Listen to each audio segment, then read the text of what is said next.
What does it truly mean to be a creative thinker? For many, creativity is associated with the image of a chaotic genius, spontaneous, emotionally driven, and often unstable. But this is not the only path. In fact, the ancients saw things differently. The Stoics, those stern philosophers of Rome and Greece, were not artists in the traditional sense. They valued discipline, reason, and so. But what if I told you that their philosophy holds some of the deepest secrets for unlocking true, sustainable creativity? Let's begin this journey with a profound read. 1. Creativity is not chaos, it is clarity. Modern culture often portrays creativity as unpredictable inspiration, a muse that visits when it pleases. But to the Stoics, creativity is not about disorder, it's about perception. It's about training the mind to see what others do not. Marcus Aurelius, the Roman emperor and philosopher, once wrote, "The impediment to action advances action. What stands in the way becomes the way." This is more than just a motivational quote.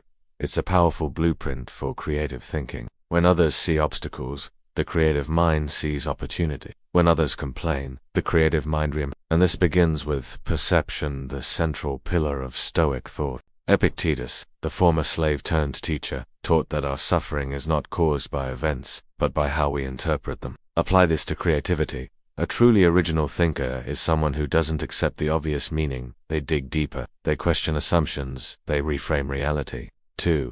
Stillness breeds insight. In our age of endless scrolling, constant notifications, and mental overstimulation, true insight is rare. But the Stoics valued stillness, not just silence, but inner quiet freedom from the noise of ego, impulse, and distraction. Marcus Aurelius would rise early and journal, not to be poetic but to reflect, to clarify his thoughts, to prepare his mind for the day. What if creativity doesn't come from stimulation but from contemplation? The Stoic mind practices mental hygiene, journaling, solitude, mindfulness, reflection. These are not spiritual luxuries, they are the training grounds of creative thinkers. Try it.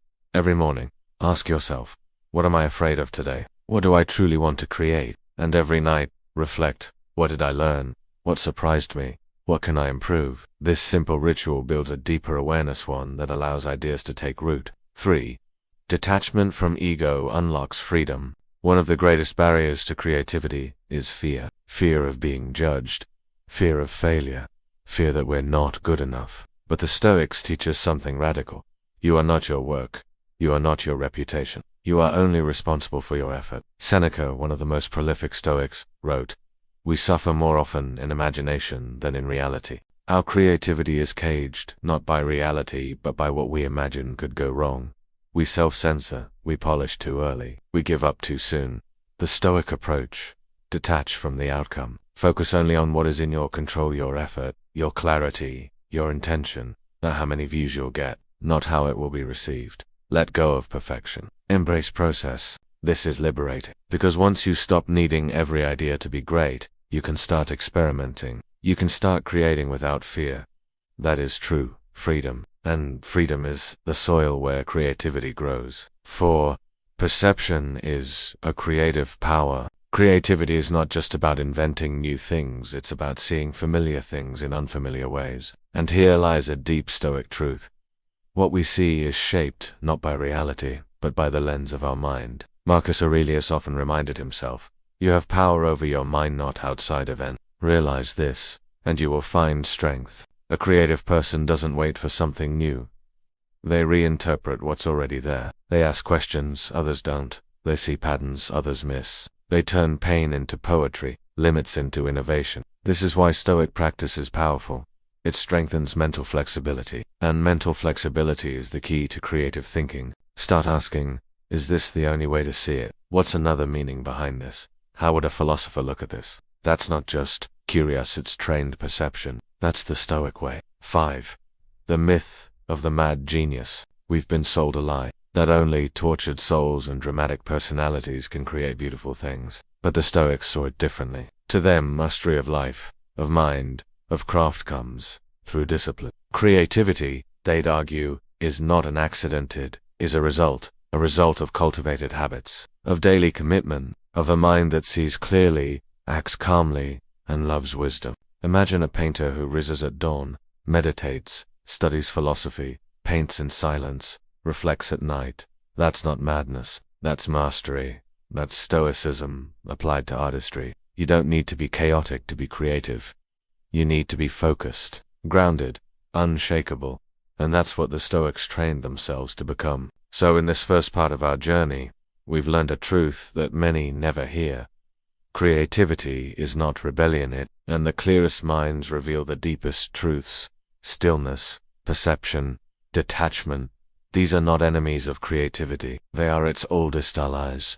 In the next part, we'll explore how discipline and structure, far from limiting the creative spirit, can actually set it free. We'll look at how routines, rituals, and limits act as frames allowing your imagination to truly come alive. Stay tuned and remember, the most creative thinkers don't fight the mind, they master it.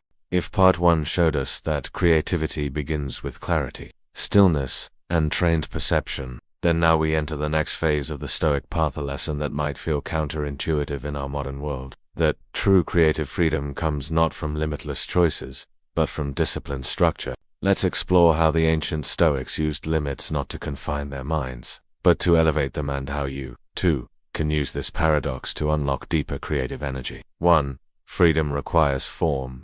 Modern creatives often chase freedom from rules, from schedules, from expectations. But here's the irony. When you remove all structure, you often remove focus. Chaos doesn't breed creation, it breeds confusion. The Stoics knew this well. Marcus Aurelius, Emperor of Rome, had unimaginable power. He could have lived however he wanted, yet he chose to discipline his time, wake early, reflect daily, and write in his journals not for anyone else, but to keep his own mind in order. Why? Because freedom without form becomes paralysis. As Epictetus said, no great thing is created suddenly. Creativity is not a spontaneous explosion, it is a fire that must be tended. And for that, you need rhythm, you need ritual, you need form. 2. Discipline. The hidden engine of innovation. Discipline is not the enemy of creativity. It is the soil that allows it to grow. The Stoics practiced discipline not to appear virtuous, but because they understood the power of mastery. They believed that the mind, like a sword, must be sharpened through repetition. And when it comes to creativity, repetition is everything. Routine builds momentum. Rituals create mental space. Boundaries create focus. Consider this. Some of the most brilliant creators, Leonardo da Vinci, Beethoven, Maya Angelou, all had strict daily routines. Why? Because their structure freed them to create. They didn't waste energy deciding what to do each day. That energy was reserved for thinking deeply and working purely. Try this. Design a Stoic creative hour. 1 hour a day, no distractions, no phone, no expectations. Just you and your ideas. Make it sacred. Repeat it daily. Over time, you'll discover what the Stoics already knew. Discipline is a portal, and on the other side is freedom. 3. Constraints spark originality. Here's another paradox. Limits make you more creative. We often think that to be creative, we need more options, more time, more tools, more resources. But the Stoics knew that resourcefulness is far more powerful than resources. When Seneca was exiled, he wrote some of his greatest philosophical works. Why? Because adversity forced him to dig deeper. He wasn't distracted by luxury or applause. He was alone with his thoughts, and that was enough. Difficulties strengthen the mind, as labor does the body. Seneca constraints force you to improvise, to see possibilities within boundaries, to shape something beautiful out of what others would dismiss. Think of a haiku, just 17 syllables, or a sonnet, 14 lines. These strict forms have produced some of the most profound poetry in history. Why? Because the limit pushes the artist to distill truth, to refine beauty. In your creative work, don't run from constraints. Embrace them. Try this. Write a story using only 1 sentence per paragraph. Compose a melody using only 3 notes. Paint with only 2 colors. You'll be amazed at what emerges when you stop chasing infinity. And 4. Rituals for a Stoic creative life. The Stoics weren't artists in the modern sense, but they lived artistically, intentionally, mindfully, with deliberate rhythm. They understood that who you are becoming is shaped not by what you believe, but by what you do daily. Let's borrow from their lives and design modern rituals that train your mind for creativity. Morning mindset. Before the noise of the world enters, ask yourself, what is my purpose today? What thoughts will I allow to shape me? Voluntary simplicity. Spend 1 day a week avoiding luxuries. Cook simply. Use fewer tools. Walk instead of drive. This resets your senses and reignites your imagination. Creative journaling, don't just journal what happened. Ask, why did it matter? What did I learn? What would I do differently next time? Evening review each night. Ask, did I create today or just consume? Did I seek depth or escape? These rituals are not magic, but they are mirrors. They reflect your patterns. They align your mind, and in time, they become your source of power. 5. The courage to create without guarantee. Here's a final Stoic principle that speaks deeply to modern creatives. You must act without promise of reward. So many creators today chase likes, followers, and instant results, but this leads to burnout, comparison, and The Stoics teach, do the work. Let go of the result. If you are distressed by anything external, the pain is not due to the thing itself, but to your estimate of it. On this you have the power to revoke at any moment. Marcus Aurelius. Create because you must. Because your soul needs to express. Not because the world owes you anything in return. This is the artist's courage. And it's the Stoics' strength. Closing Part 2 Narration. So what have we discovered? That boundaries are not prisons but canvases. That discipline is not a burden but a bridge. And that when you train your mind as the Stoics did through form, focus, and daily ritual, you unlock not just more productivity, but deeper originality. In the next and final part, we'll explore the spiritual dimension of creativity, and that creative thinking is not just mental but moral and metaphysical. It's the part most people never reach, but if you've come this far, you're ready. Let's go deeper. We've traveled through the landscapes of clarity, perception, discipline, and form. But the journey of Stoic creativity doesn't end there. In fact, the most profound Stoic insight into creativity is not about the mind but about the soul. To the Stoics, you're not just a thinker, a worker, or a doer. You are a fragment of the Logos, the divine reason that governs the cosmos. And creativity, in its highest form, is not about cleverness. It is about alignment with the divine order within you and beyond you. This is where creativity becomes sacred. 1. The Logos. Why your mind was made to create. In Stoic philosophy, Logos is the universal intelligence, the rational structure that binds all things, from stars to seasons, from moral law to human thought. And within every person exists a spark of this Logos, a divine seed. Epictetus wrote, "You are a fragment torn from God. You have within you a piece of Him." What does this mean for creativity? It means that your thoughts, your insights, your original ideas, when aligned with truth, virtue, and order, are not just random mental activity. They are echoes of the divine. To be creative is to participate in the unfolding of universal reason. It is not ego, it is contribution. It is not noise, it is harmony. This is why Stoic creativity has moral weight. Not all ideas are equal. The creative thinker is responsible not only for what they make, but for why they make it. 2. Creation as moral duty. Unlike the modern do whatever feels good model of creativity, Stoicism asks a deeper question.